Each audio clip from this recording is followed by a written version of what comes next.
Bonjour à tous. Merci d'être venus nombreux. Et donc nous sommes très heureux, et moi particulièrement, puisque le mardi c'est la journée de l'Académie des sciences, de vous recevoir dans cette grande salle des séances prestigieuse de l'Institut de France, qui est notre salle, puisque c'est la salle des 5 académies de l'Institut. La française, les inscriptions et belles-lettres, les sciences, les beaux-arts et les sciences morales et politiques. Et nous nous réunissons ici, chacun à un jour par semaine. Donc, nous avons le mardi et mon confrère Nicolas Grimal a le vendredi. Voilà. Donc, ce colloque, cet atelier plutôt, atelier qui est un atelier de préfiguration, sur la science et les matériaux anciens est pour nous très important parce que nous sommes regroupés, un ensemble d'académies, sous un groupe qui s'appelle le groupe interacadémique pour le développement, dont le président va arriver parce qu'il est pris dans les embouteillages. Et ce groupe s'intéresse à l'Afrique subsaharienne, mais aussi à la côte méditerranéenne, et tous les pays du bord de la Méditerranée, avec l'idée de faire, on a fait déjà des colloques sur technologie et patrimoine. Ah, il arrive, donc tout va bien. Donc ce groupe interacadémique pour le développement, dont il vous dira un mot, est un ensemble auquel on tient vraiment profondément et qui nous lie. Alors, lorsque Loïc Bertrand... c'est un labo CNRS, donc je connais bien, nous a proposé de faire cet atelier de travail ici.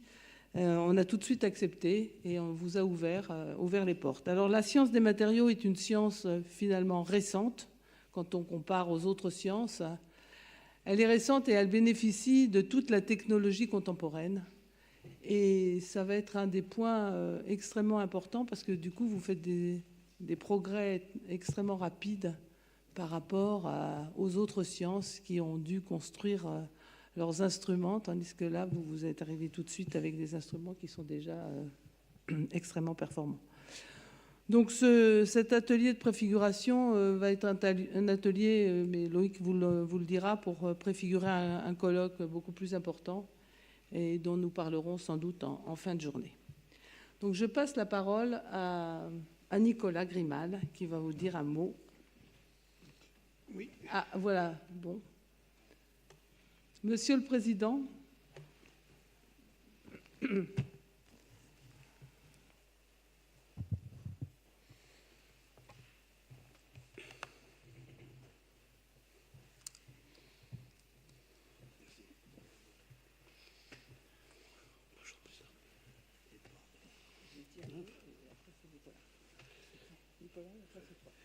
Bon, je vais, ayant salué comme il se doit notre président, je prends la parole brièvement à la suite de Catherine Bréchignac.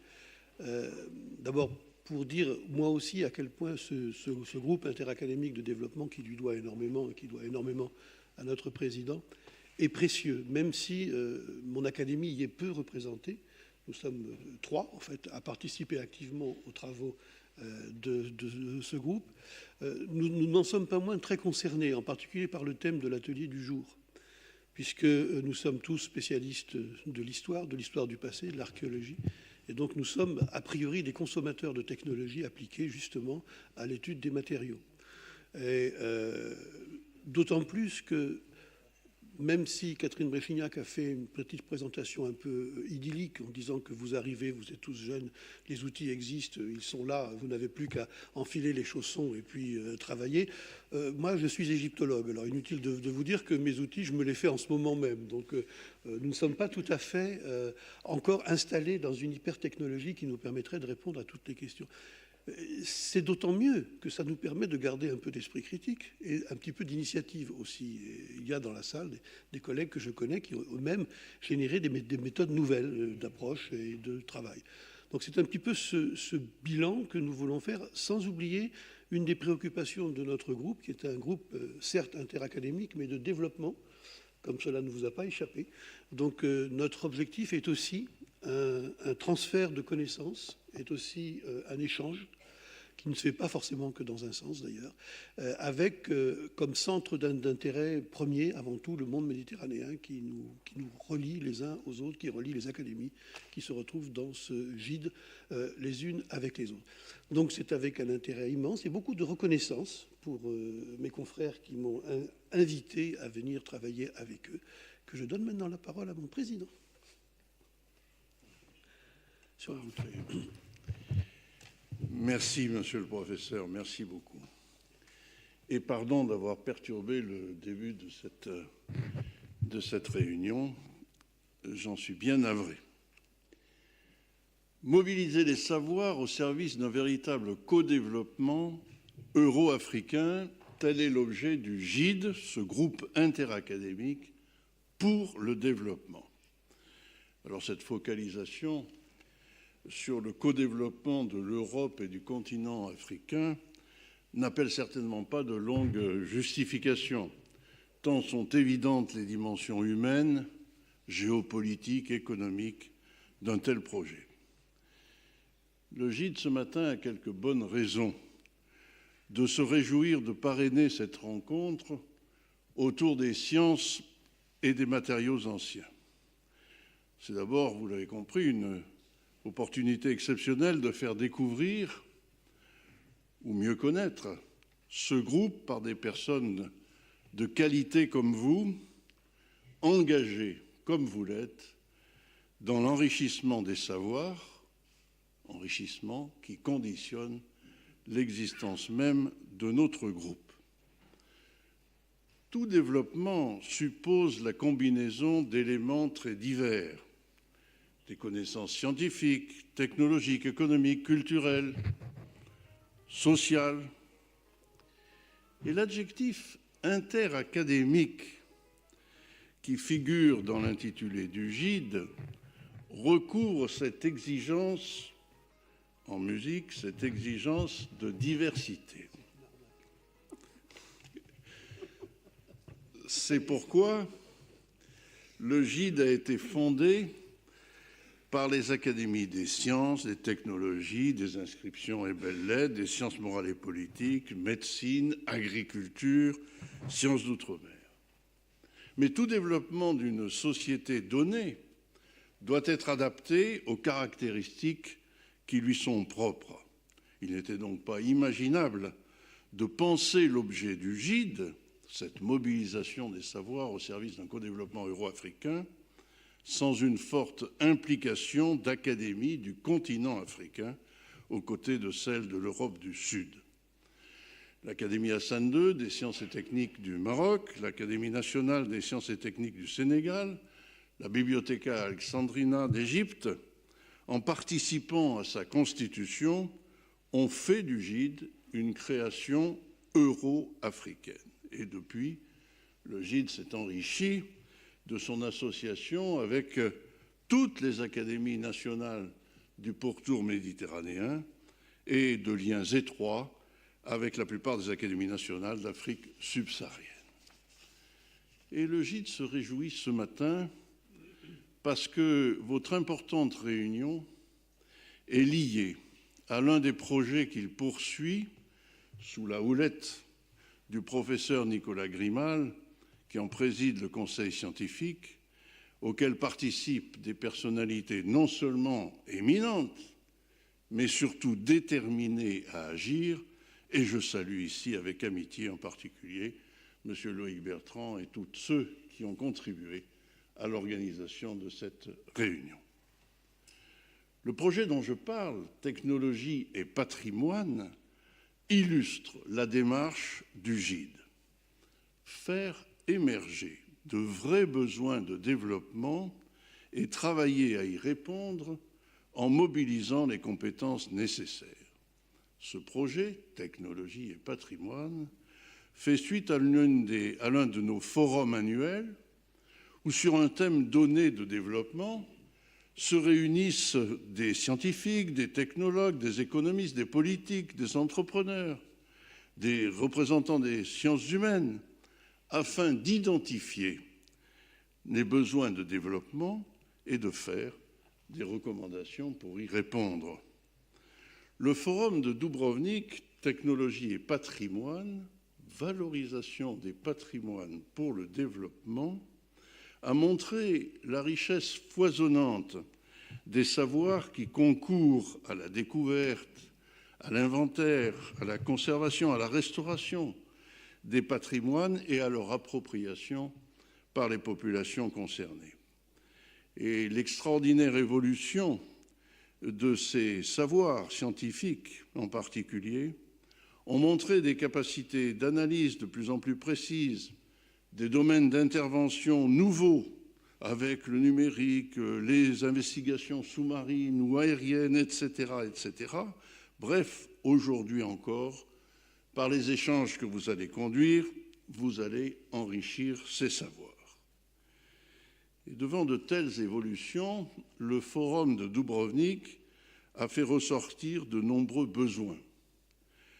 Besoin d'accès à certains instruments, besoin de formation à leur utilisation, besoin de formation à toutes ces nouvelles technologies, besoin de les faire connaître par ceux qui sont en charge de l'élaboration de politiques publiques dans ces domaines.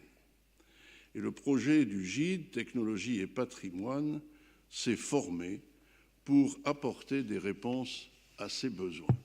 Alors j'ai dit tout à l'heure combien l'adjectif interacadémique du GIDE répondait à la nécessaire diversité des compétences qui exigent tout développement. Et j'ai dit que les académies qui le constituent réunissent tous ces spectres de compétences et savent attirer autour d'elles toutes les compétences des savoirs les plus pointus.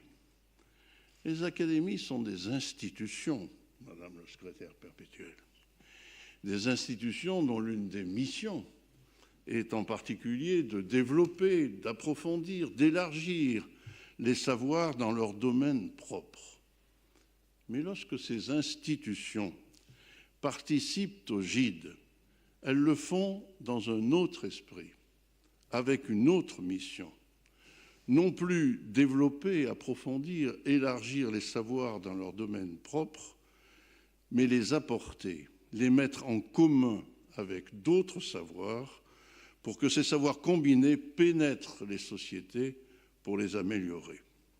Les compétences sont réunies dans ces institutions ou autour d'elles, mais les compétences sont toujours portées individuellement.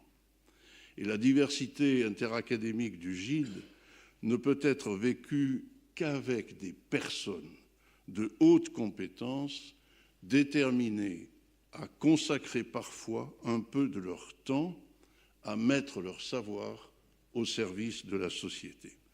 Et si je me réjouis aujourd'hui avec le GIDE, c'est que je sais que vous allez contribuer à augmenter ces savoirs par les travaux que vous allez conduire et que je suis convaincu que, étant donné la moyenne d'âge qui est ici, il y aura parmi vous de nombreuses individualités qui seront attirées à venir partager ces savoirs pour améliorer nos sociétés. Et pour cela, je vous remercie intensément et de tout cœur.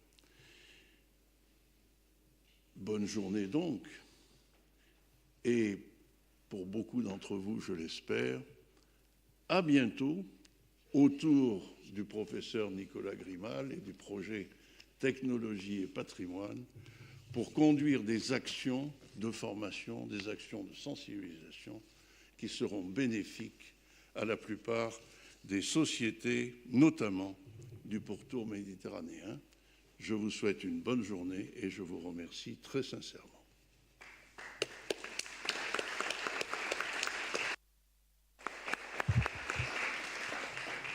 Merci François. Donc après cette introduction, on entre un peu plus dans le sujet et j'ai le très grand plaisir de passer la parole à Loïc. Merci beaucoup. Mesdames, Messieurs, chers collègues, donc je tenais d'abord avec Denis Gracias et Philippe Janvier à vous remercier Madame la secrétaire perpétuelle, chère Catherine, de nous accueillir aujourd'hui, ainsi que les représentants des 3 académies qui se sont associées à la mise en place de ce cycle Frontières des matériaux anciens, cher Nicolas, cher François. Donc nous sommes également très reconnaissants aux membres du conseil scientifique du cycle, ainsi qu'au groupe interacadémique pour le développement, qui a soutenu la venue de plusieurs orateurs aujourd'hui. Donc l'atelier qui nous réunit a trait aux matériaux anciens, matériaux de l'archéologie, matériaux de l'histoire de l'art, de la paléontologie et des environnements anciens.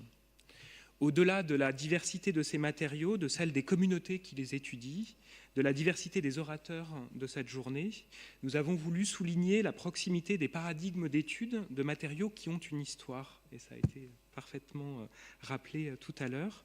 Il s'agit d'en étudier la complexité, l'altération, l'hétérogénéité aux différentes échelles, la réactivité, pour mieux comprendre les passés, évolution des espèces, des techniques, de l'environnement, échanges entre les populations, etc. Et vous voyez la diversité des thématiques scientifiques et des disciplines qui sont convoquées derrière leur étude.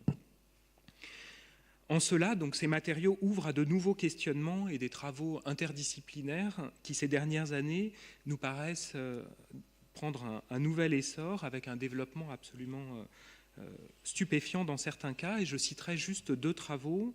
L'identification des étapes de la division cellulaire dans des fougères fossiles exceptionnellement préservées du Jurassique, article paru dans la revue Science en 2014, ou bien dans le domaine des sciences de la conservation, les travaux par exemple de Laetitia Monico, qui crée une carte de risque photochimique des tournesols de Van Gogh à partir d'une compréhension fine du comportement des pigments jaunes de chrome présents dans l'œuvre.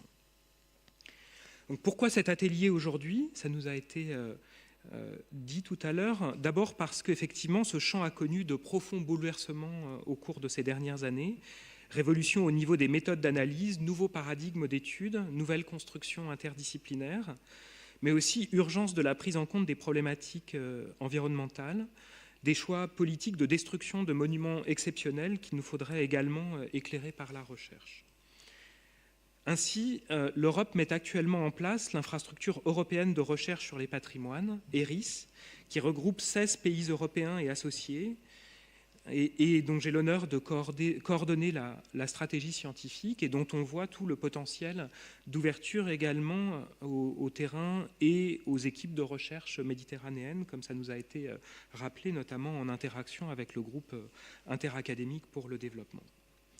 Pour mettre en place une telle infrastructure, mais également dans la perspective du grand colloque dédié aux frontières des matériaux anciens que nous programmons à la fin de l'année 2018, début de l'année 2019, dans ces lieux ici à l'Institut de France, nous avons donc proposé un moment qui permettra de s'arrêter pour faire le point sur ces avancées et serrer les perspectives qu'elles ouvrent.